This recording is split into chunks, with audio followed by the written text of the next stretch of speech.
Delight IAS पर आप सभी का एक बार फिर से बहुत बहुत स्वागत है। तो आज हम लोग एक इम्पॉर्टेंट टॉपिक पर बात करेंगे। आप लोग जानते हैं कि जैसे जैसे एग्ज़ामिनेशन जो है करीब आता रहता है, तब अपने अंदर एक सबसे बड़ी समस्या जो आप लोग देखते हैं वो होता है कि सेल्फ कॉन्फिडेंस जो है वो धीरे धीरे कम होने लगता है ना। ये जो लोग तैयारी शुरू करते हैं उनके अंदर भी एक बहुत बड़ी समस्या रहती है कि खुद को लेकर एक कॉन्फिडेंस कम रहता है। कई बार तो इस चीज़ के चलते बहुत सारे लोग सिविल सर्विसेज की तैयारी में आ भी नहीं पाते हैं। उनको एक डर रहता है कि क्या आईएएस का एग्ज़ाम मेरे लिए है भी कि नहीं है, इतना बड़ा एग्ज़ाम है, क्या सच में मैं इसकी तैयारी कर भी पाऊँगा या कर पाऊँगी।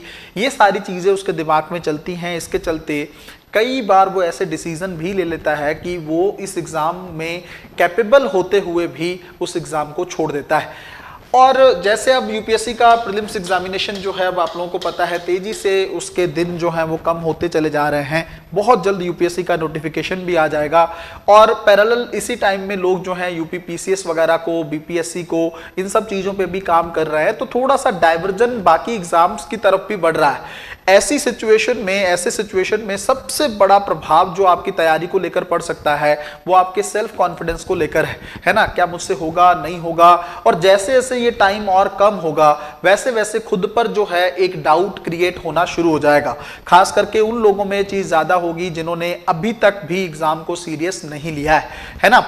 और बहुत सारे तो स्टूडेंट ऐसे भी होते हैं तैयारी करने वाले जो पेपर से एक दिन पहले ये डिसाइड कर लेते हैं कि अब मुझे इस साल एग्जाम नहीं देना है, अगले साल मैं और अच्छे से तैयारी करके इस एग्जाम में बैठूंगा या बैठूंगी, है ना। तो ये चीजें रहती हैं। सबसे पहली चीज तो मैं आपको एक चीज कहता हूं कि कई बार मैंने बोला है कि आईएएस के एग्जाम की सबसे बड़ी खूबसूरती ही यह है, इस एग्जाम की सबसे बड़ी खूबसूरती यह है कि इसको कोई भी क्रैक कर सकता है। जो व्यक्ति अपने स्कूल के टाइम पीरियड में बहुत अच्छा इंटेलिजेंट टाइप का व्यक्ति ना रहा हो, जिसका कॉलेज वगैरह में बहुत अच्छा इतिहास एजुकेशन का ना रहा हो, सिर्फ पासिंग मार्क्स उसने लिए हों, वो भी यूपीएससी को टॉप कर सकता है। तो सबसे पहले जो बच्चे तैयारी शुरू करने की स्टेज में होते हैं और इसके चलते अपने इस तैयारी को छोड़ देते हैं या डिसीजन नहीं ले पाते हैं, उनके लिए मेरा सजेशन ये है कि आप इस चीज़ को समझ लो, हर व्यक्ति यूपीएससी का एग्ज़ाम क्वालिफाई कर सकता है अगर आपके अंदर सीखने की ललक है ना। अगर आप सीख सकते हैं तो हर चीज़ सीखी जा सकती है। पॉलिटी सीखी जा सकती है, हिस्ट्री, ज्योग्राफी, इकोनॉमी, हर एक सब्जेक्ट को सीखा जा सकता है और सीखने के बाद उसको अप्लाइड किया जा सकता है एग्जामिनेशन में और इस एग्जाम को क्लियर। आप खुद सोच के देखो ना, कौन सीख के आता है सबसे पहले। चाहे किसी ने थोड़ा बहुत पॉलिटी पढ़ा होगा, किसी ने बेसिक एनसीईआरटीज पहले ही अच्छे से पढ़ रखी होंगी, उसके अलावा ऐसा तो नहीं है ना कि आंसर राइटिंग वो सीख के आए, सब्जेक्ट को कैसे डील करना है, विश्लेषण की कला वो सीख के आए, प्रीलिम्स को कैसे डील करना है, मैथ रीजनिंग को लेकर किस तरीके से टाइम मैनेजमेंट करना है, ये सारी चीजें वो यहीं आके सीखता है। जब वो यहाँ पे सीख सकता है तो आप भी सीख सकते हो और चीजों को अच्छे तरीके से कंप्लीट कर सकते हो। दूसरी चीज ये है, अब उन बच्चों की बात ज्यादा करनी चाहिए जिनका एग्जामिनेशन जो है 2025 में होना है। देखिए, अब जैसे जैसे मैंने आपको कहा कि दिन जो है दिनों में कमी होगी, दिनों में जैसे जैसे कमी रहेगी वैसे वैसे आपके अंदर जो खुद को लेकर एक डर है, खुद को लेकर एक कमियां अपनी ज़्यादा दिखने लगेंगी आपको कि शायद मुझसे नहीं होगा, मेरी तैयारी अच्छी नहीं है। कल भी एक स्टूडेंट थी, वो भी यही सब बोल रही थी कि सर मुझे लग रहा है कि इतने कम टाइम पीरियड में अब मैं कैसे चीज़ों को मैनेज करूं, कैसे किस सब्जेक्ट को कितना टाइम देना चाहिए। ये सारी चीज़ें ना आपके दिमाग में कई ऐसी सिचुएशंस को पैदा करेंगी जिससे चलते आपकी तैयारी प्रभावित होगी। सबसे पहले तो आप एक चीज़ समझो कि देखो, कितना भी समय मिल जाए बट एग्जाम तो होना ही है ना। आपको चलो आप इस बार टाल दोगे, उससे अगले साल दोगे, आखिर तब तो एग्जाम आएगा ही, देना ही पड़ेगा। तो आप सिचुएशन से भाग नहीं सकते हैं।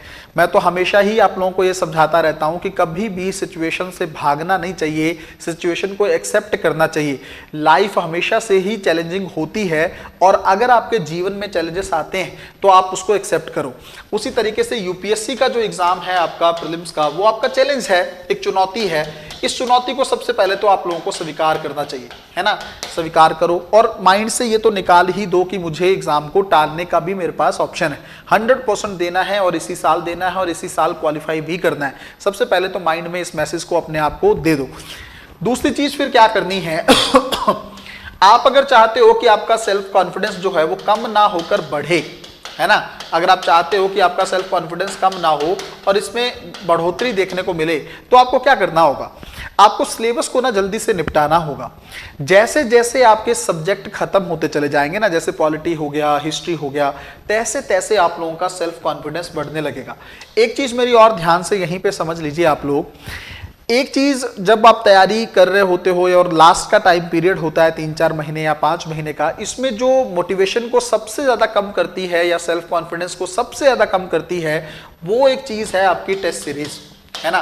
कई बार तो टेस्ट सीरीज में मार्क्स बहुत अच्छे आ जाते हैं, किसी टेस्ट में तो आप खुश हो जाते हैं, कई बार किसी टेस्ट में मार्क्स अच्छे नहीं आते हैं, तो उसके चलते अंदर आपके अंदर एक कॉन्फिडेंस एकदम खत्म हो जाता है कि मेरे इस पेपर में तो 40 ही नंबर आ रहे हैं, कैसे मैं यूपीएससी का प्रीलिम्स एग्जामिनेशन दूंगा। तो सबसे पहले तो इस मानसिकता को हटाइए, ये आपकी सफलता का पैमाना नहीं है। ठीक है, टेस्ट सीरीज को आप लोग थोड़ा सा अपनी प्रैक्टिस के पॉइंट ऑफ व्यू से ले सकते हो, बट बचिएगा इस चीज से। ये आपको छोटी बात लग रही होगी, बट बहुत बड़ा इंपैक्ट डालती है तैयारी पे। टेस्ट सीरीज के प्रभाव से जरूरी नहीं है यूपीएससी में जो पेपर पूछा जाए वो टेस्ट सीरीज से कहीं से भी मिलता जुलता हो, एकदम अलग पैटर्न पर पेपर रहता है उनका, इसलिए अपने कॉन्फिडेंस को इसके चलते तो कम ना होने दें। दूसरी चीज, जैसे जैसे मैंने अभी आपको बताया कि आपके सब्जेक्ट्स खत्म होते चले जाएंगे, है ना, और ये सब्जेक्ट टाइमली खत्म होंगे।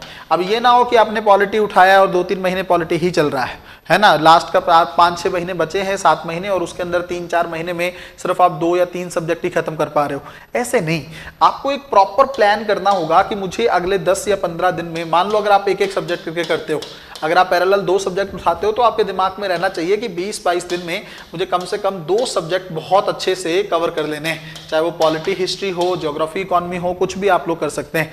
तो आपको ये देखना है 2 सब्जेक्ट पैरेलल समय के अकॉर्डिंग आपको खत्म करना है। फिर उसको लेकर अगर आप पीवाईक्यूज वगैरह देखते हैं, वो वाला काम हो जाना चाहिए। जितने तरह के सवाल यूपीएससी पूछता है, वो सारे तरह के सवाल आपके कंटेंट से डील हो जाएं, इस तरह की तैयारी आपकी होनी चाहिए, तब उस सब्जेक्ट को खत्म माना जा सकता है।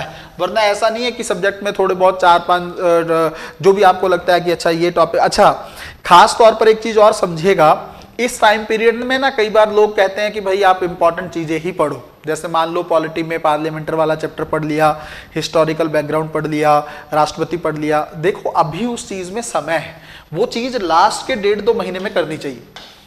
मतलब इवन मैं तो कहूंगा लास्ट के अंतिम महीने में ही वो चीज करनी चाहिए, उससे पहले तो आपको पूरा पढ़ने की जरूरत है ना। आपको क्या पता है जो आपके अकॉर्डिंग इंपॉर्टेंट है वो इंपॉर्टेंट उसमें से सवाल आएगा। आजकल तो यूपीएससी बहुत चीजें पूछा है, भाषा को लेकर सवाल पूछा है, संविधान संशोधनों को लेकर सवाल पूछा है, ऐसे ऐसे एरिया से सवाल पूछा है जो एरिया ज्यादातर इग्नोर रहते रहे हैं पहले। तो फिर आपको अभी के लिए ये नहीं करना है, अभी से स्पेसिफिकेशन मत करो कि मुझे ये चीज पढ़नी है, ये छोड़नी। आपको थोड़ा अभी उसके लिए रुकना है, लंबे समय के लिए थोड़ा सा, है ना। तो इसको करिएगा, अंतिम समय में जाकर आपको खींचना होगा, थोड़ा स्पीड बना के रखनी होगी। याद रखिएगा, एक तो गति से चलना होगा, बट ध्यान ये भी रखना है कि क्वालिटी से कॉम्प्रोमाइज ना हो, क्वालिटी थोड़ा बरकरार रहे, उसको अच्छे से करते चली आइए। जितनी जल्दी आप सिलेबस को कवर करेंगे, सीसेट की प्रैक्टिस करेंगे, एक एक करके सीसेट के टॉपिक्स को भी खत्म करते चलेंगे, उतनी जल्दी आपका कॉन्फिडेंस बूस्ट होता चला जाएगा। और कभी भी अगर कॉन्फिडेंस को बढ़ाना हो तो उन लोगों के एग्जाम्पल्स और जीवन के बारे में पढ़िए जिन्होंने, किसी ने 4th अटेम्प्ट में, किसी ने 3rd अटेम्प्ट में, किसी ने 5th अटेम्प्ट में भी चीजों को अच्छे से क्लियर किया है ना। जो लोग लगातार मेहनत करते रहे हैं और बहुत अच्छे से डील किया है। इसी टाइम पीरियड में आप लोगों को बाहरी बातों से भी बचना होगा। जो लोग आपको नेगेटिव करें, जो लोग नेगेटिव बातें करें, ऐसे लोगों से आपको दूरी बना के रखनी होगी। मिलते हैं अगली वीडियो में, तब तक अपना ध्यान रखें, अपनी पढ़ाई को बहुत अच्छे तरीके से करते रहें। बहुत बहुत धन्यवाद।